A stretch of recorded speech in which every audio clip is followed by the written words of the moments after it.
what the hell is the problem Yeah, with that? exactly. Yeah. Yeah, Can we not have exactly. cannibals either? Because I like And I cannibals. mean things like that. So I don't like that. But anyway, in today's world with all the upheaval, it's hard to get away from it. So let's just concentrate on killing monsters, like the real, not the real monsters, the fake monsters. We Yes, can't. the Well, real no, monsters. honestly, Let's kill the all right. factory owners. I So, agree, Finnegan.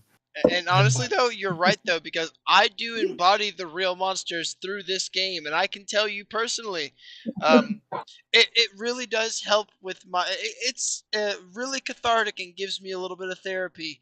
It really it gives me some relief IRL.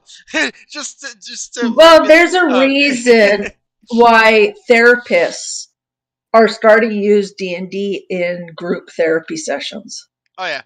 Yeah, it just like it just helped, like I get to embody the most evil, just bad people I could think of in my head, in on the board, and you all could just murder them, and I'm like, ha ha ha, ha yes, the Your heroes have evil come. doesn't hold a candle to Fico. I'm sorry. You I are right. face the most Honestly, pure evil. Fikel is a monster. I did not realize that I was playing with the monster.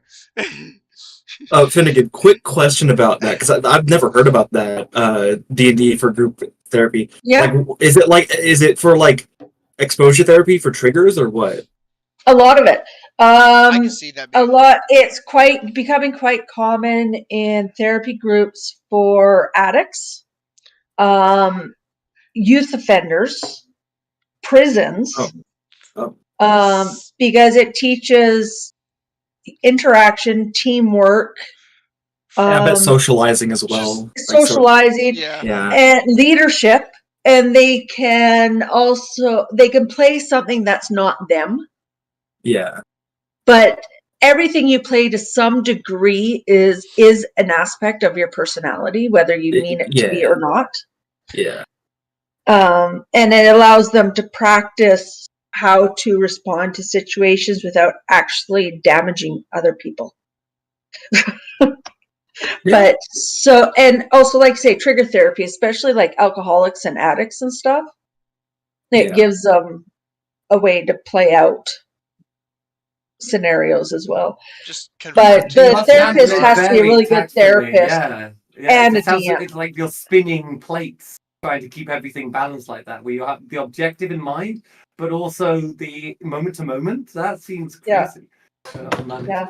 It's actually, I find it very interesting, and it's also being introduced into senior care homes, especially with dementia patients. Yeah, I've heard of that. Help keep them sharp. Like, yeah, you're in the 1950s. You're with your gal in a milk bar. What are you doing?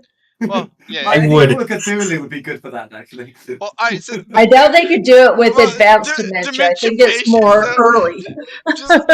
They wake up in the middle of the night and just throw a fucking chair through the window. Shh, we're under attack! Fireball! There's tentacles everywhere! Don't you see them? Anyways, so last time on Nature's Paradox, would you all please like to give us our quick session recap? Who are we missing here today? Yes, Gilvaris has taken a knee, as well as Grugolov, great heroes. Grugol, I think, was gone last time. Yeah. Who is this red fiery character here? Am I forgetting who that is? Gilvaris, this guy. Gilvaris. And yes, this guy was the one shot. He was cameo. He was joining for a session. He tried to get us all to join a circus, and when we didn't, I think he kind of lost interest in the group. Oh yeah, that's right. At least like his character, I'm sure he's fine, but I think he was just like So I like to think he kind of wandered off, speaking about I think. This was his mechanical beast thing. Yes, that's where I was having flashbacks of that, and I was wondering where I saw it, and now I know, because he was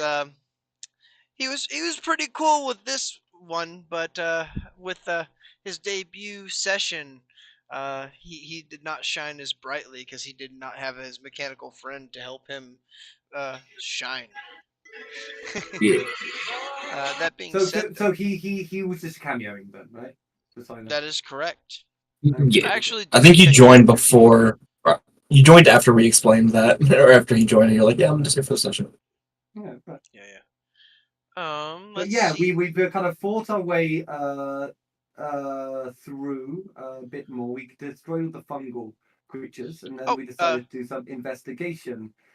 We kind of went down the corridor here and kind of ambushed a bunch of ghouls in here, but because of how loud we were, we woke up these blood fleshy sack bats things who are now kind of swarming around. So I think that's kind of where, in the middle of combat. But it seems to be going in our favour, I'd say, for the most part. We've vanquished a lot of goblins and a lot of ghouls, so now it's only up to these guys who are flying up above our heads, right? At the moment, they've disengaged and they're like high up. I think you said? Yeah, and 'Cause they have a flight. Sanatia has a goblin. But Yeah, I think- Sonatia's yeah, just and been that's like it. terrifying the goblin. Like she was such a cold, scary badass. Like Oh, yeah. she couldn't even give Finnegan a run for his money in terms of just intimidation. Like I've got to rely on my big bear to even come close to what they naturally produce. It's kind of incredible. But yeah, I Yeah. think we're top of the initiative, right? Or did Gobbo have his turn? Do you remember, Gobbo Finny? I did know have you're his in like turn. many games. Okay, yeah, so it'll be my turn now. Well, because the then, best if thing we're to on do top is of roll it. up, and last roll is Finnegan. It's custom roll for 6, 1d8. I'm assuming that's your Yeah. Sacred Flame damage.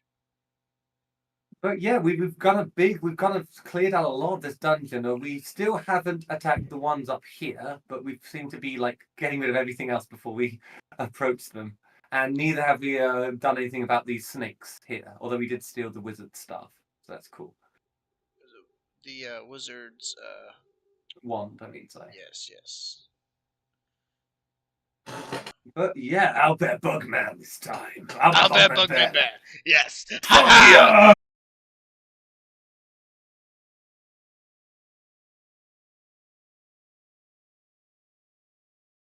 It should be fine now. But yeah, I'd like to focus in on one if